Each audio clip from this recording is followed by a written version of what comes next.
Un demi-siècle d'innovation dans la formation professionnelle, le podcast créé à l'occasion des 50 ans des Greta.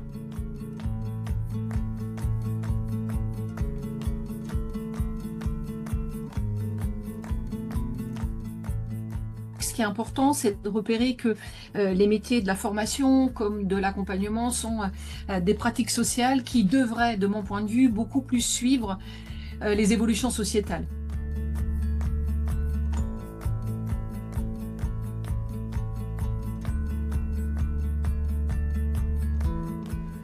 Pour le 4e épisode de notre série, nous recevons Agnès Hédé. Consultante, psychologue et ergonome, elle est spécialiste de l'accompagnement des publics en début de vie professionnelle, mais également d'évolution et de maintien dans l'emploi.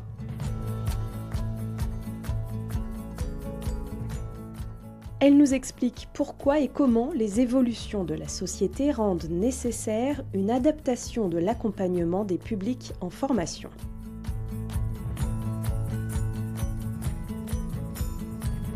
Quelque part, le public qui se comporte avec les moyens qu'il a à disposition, avec ses habitudes, avec ses routines et avec aussi, on va dire, les nouvelles technologies ou les nouvelles innovations. Donc, s'intéresser au public, c'est d'abord, de mon point de vue, s'intéresser à la sociologie, c'est-à-dire comment les gens aujourd'hui se comportent, nous, de la même manière, face à la consommation, face à l'engagement, face au choix, à la décision, à la prise de risque, comment on se comporte dans la vie de tous les jours.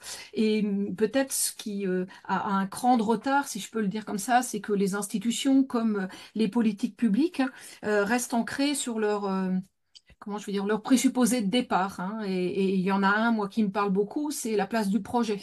On ne peut pas se mobiliser, on ne peut pas se mettre en route. On ne peut pas avancer si on n'a pas un projet, si le projet n'est pas réel, sérieux ou validé. Or, on voit apparaître dans notre société beaucoup de comportements, de pratiques très empiriques du côté du public, quelle que soit sa catégorie socio-professionnelle, quel que soit son âge, quelle que soit sa situation.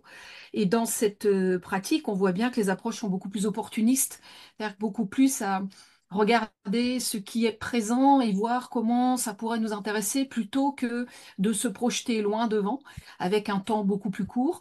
Donc, ce qui me semble intéressant pour caractériser le public, c'est regarder aujourd'hui comment fonctionne la société, qu'est-ce qu'elle met à disposition. Si je peux prendre un exemple, c'est la loi du 1er septembre 2023 qui donne la possibilité à tout usager de rompre très facilement un contrat avec une salle de sport, un contrat avec comment je pourrais dire, avec un fournisseur d'énergie, peu importe, presque en un clic. Mais à côté de ça, quand on est demandeur d'emploi et que en plus éloigné de l'emploi, on négocie, ou en tout cas il y a une période d'essai. Si on s'arrête et qu'on perçoit une allocation chômage, soit notre allocation chômage tombe à l'eau, soit il y a un délai de latence important. Donc on voit qu'il y a, en tout cas de mon point de vue, quelque chose de totalement désynchronisé entre les politiques publiques, les attendus quelque part des financiers, si je peux le dire comme ça, et de l'autre côté, les usages du public et les professionnels, conseillers en formation, ils sont au milieu de tout ça avec un regard ou une pratique de la formation qui diffère. Quand on regarde les jeunes aujourd'hui, ils se forment régulièrement, on va pas dire quotidiennement, mais avec des MOOC, avec des tutos, avec des supports effectivement sur Internet, un truc tout bête, j'ai perdu le code de ma tablette, et ben je fais quoi? Je vais pas voir un professionnel, je vais déjà voir sur Internet s'il n'y a pas un petit programme qui me permet de réactiver ma tablette. Donc c'est plutôt ça qui me semble important. Et les publics, qui sont totalement, je veux dire, influencés, perméables, plus ou moins à ce qui est permis, possible, voire obligé hein, dans la société. Prendre un billet de train aujourd'hui dans une gare avec un personnel SNCF, il y a beaucoup de gares TGV et c'est plus possible. Donc de toute façon, les moyens ne sont que ceux qui sont à travers le digitalisé ou le dématérialisé.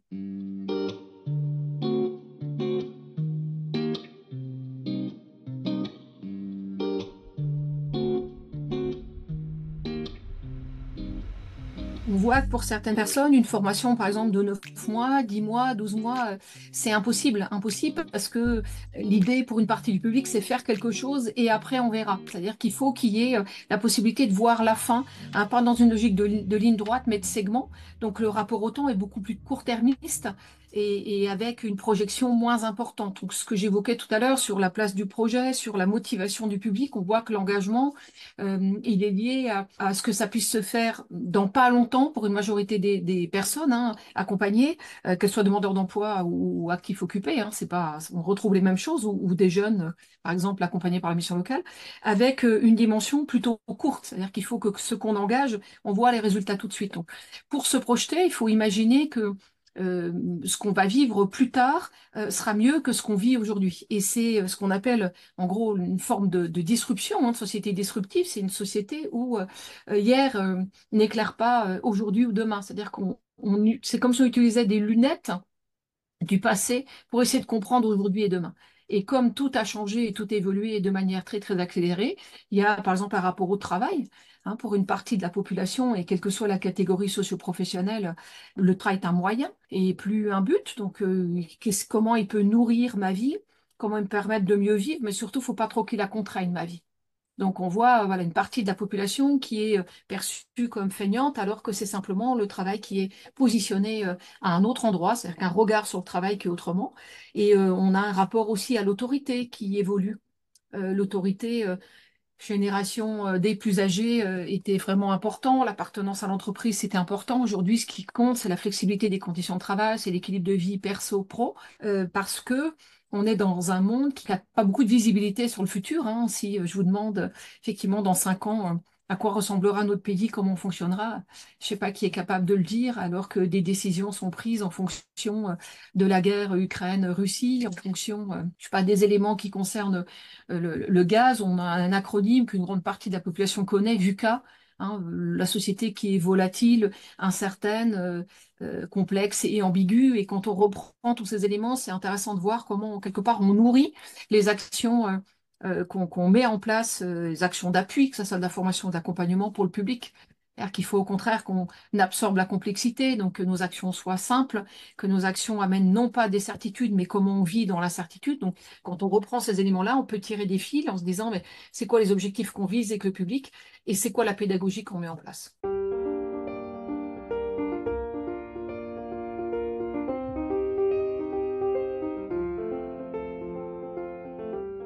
Le monde change, c'est une certitude.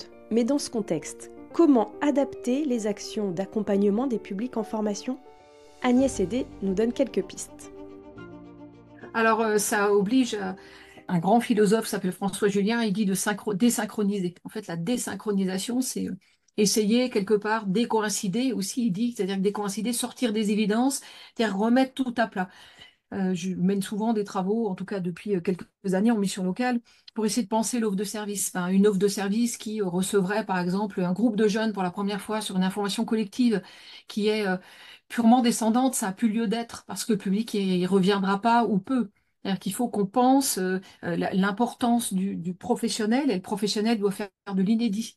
Il ne doit pas faire je veux dire, ce qu'une vidéo peut très bien faire ou ce qu'un algorithme peut mettre en place. Donc ça veut dire que notre approche de l'accompagnement et de la formation doit être inédite et qu'en même temps, le public, il veut aujourd'hui participer. Donc avec une logique de co-construction, on parle à un moment donné de co-élaboration où le public est partie prenante du service qu'on lui rend. Et puis en associant ce qu'on a laissé de côté pendant des années, la place des pairs, PAIR-S ou experts, EXPARS, avec des logiques de pédagogie, de pair aidance, puisque une partie du public fait bien plus confiance à ceux qui sont passés par là ou qui effectivement vont ressembler d'une manière ou d'une autre qu'à des experts EXPERT. Et puis peut-être dernier élément, c'est la confiance qui me semble moi centrale, c'est que les financeurs fassent confiance aux professionnels, que les institutions, que les directions, que les encadrements fassent confiance aux professionnels et que les professionnels fassent confiance aux bénéficiaires. La logique de méfiance qui est placée un petit peu partout, elle empêche aussi de pouvoir travailler ensemble et de pouvoir aussi déconstruire des approches qui sont trop sur le long terme et trop basées sur la croyance que si on sait ce qu'on veut et qu'on est au clair avec ça, on va y arriver. Non, il y a plein de facteurs qui vont faire que ça tient pas, voire on sera déçu. Alors que quand on avance au gré des opportunités et qu'on ouvre son champ de possible, on est moins déçu. On vise peut-être un temps beaucoup plus court, mais avec des possibilités d'aménagement et de régulation. Pour terminer peut-être sur ce propos, on est trop sur la planification et pas assez sur la régulation. Alors que ce qu'attendent les gens, puisqu'on ne sait pas trop, en gros, comment les choses vont se dessiner. C'est plutôt qu'on puisse les aider à réajuster en situation, effectivement, ce qui se présente pour eux.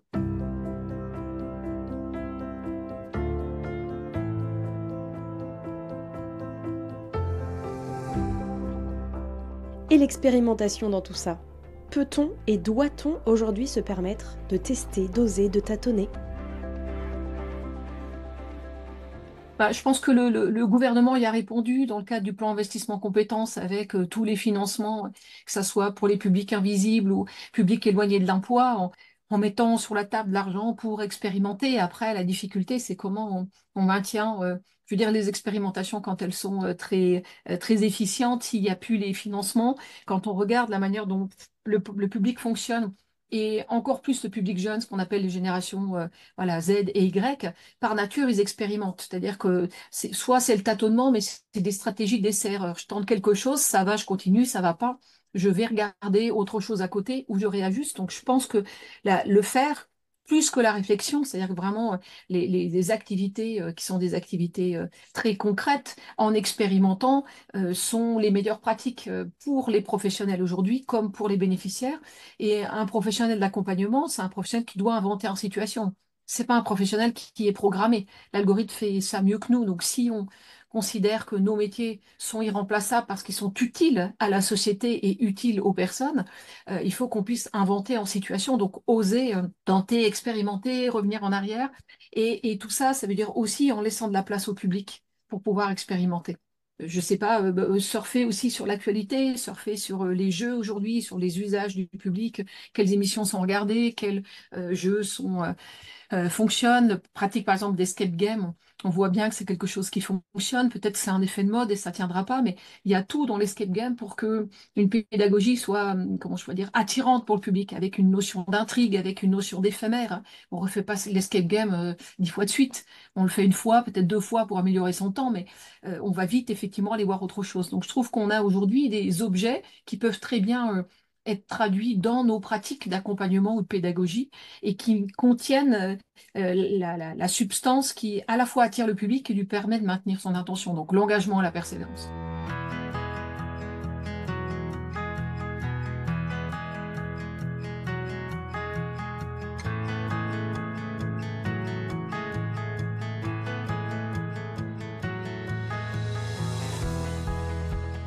Je vais parler tout petit peu des missions locales qui, pour certaines missions locales, arrivent jusqu'à donner la possibilité à des jeunes de participer à la gouvernance de la structure, pas uniquement d'aménager des espaces de travail, mais participer à la gouvernance. Et je pense que plus les usagers sont, alors pas décisionnaires totalement, mais ont la possibilité de voir l'envers du décor, d'aller dans les coulisses, plus c'est facile effectivement d'avoir des propositions qui sont en phase avec le public. Donc je pense qu'il faut aller les voir, les sonder.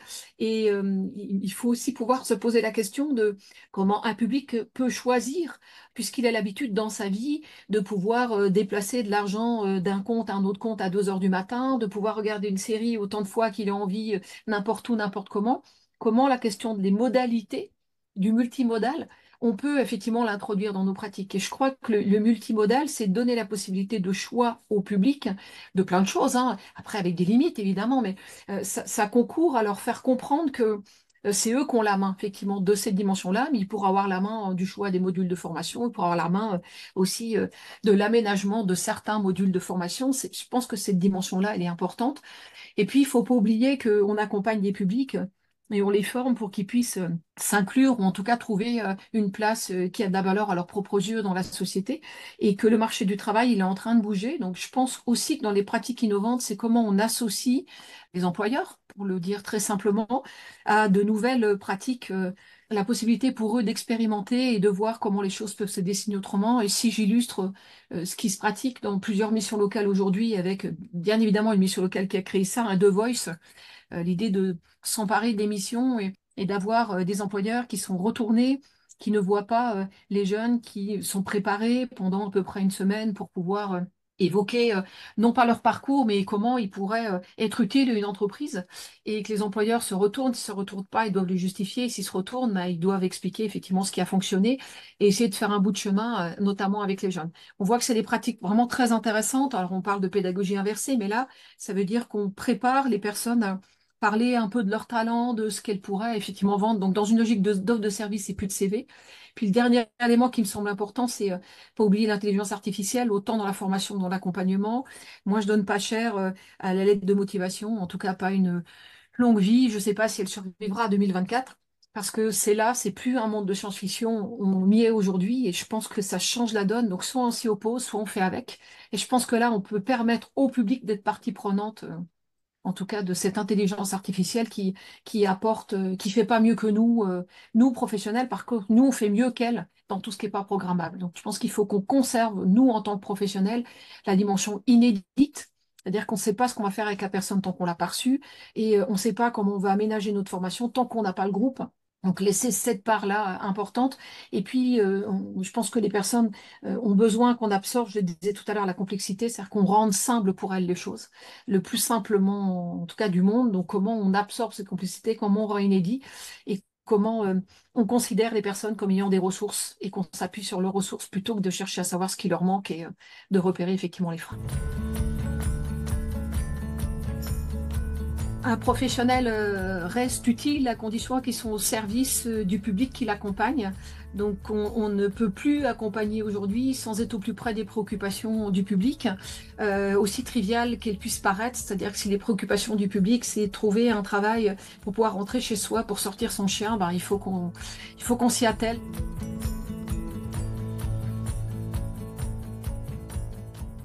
C'est la fin de cet épisode. Un grand merci à notre invitée Agnès Hédé. Un demi-siècle d'innovation dans la formation professionnelle est un podcast créé à l'occasion des 50 ans des Greta.